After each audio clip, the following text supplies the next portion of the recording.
Céline Desmond, société Desmond Conseil. Je suis consultante et formatrice dans le domaine de l'agilité des organisations, de la créativité et du mieux travailler ensemble.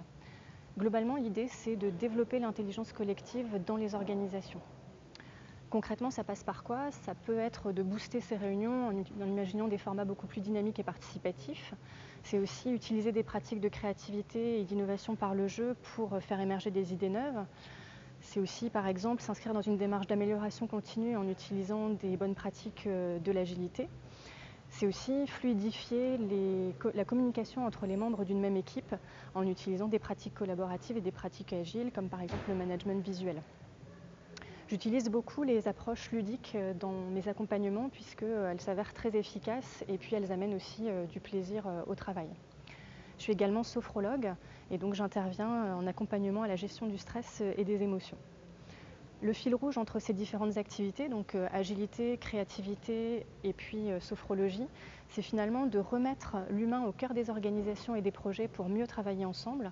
C'est aussi s'intéresser et développer le bien-être des collaborateurs au travail. Et puis peut-être le plus important, c'est de libérer le potentiel, libérer les énergies, libérer les talents et surtout la créativité des collaborateurs. Tout ça, ça participe de la performance individuelle et collective, donc on a tous à y gagner. Alors pourquoi avoir rejoint les artisans du changement? Il y a plusieurs raisons. Premier enjeu de visibilité. On est en fait des acteurs souvent individuels ou de petite taille sur la région nantaise et les alentours.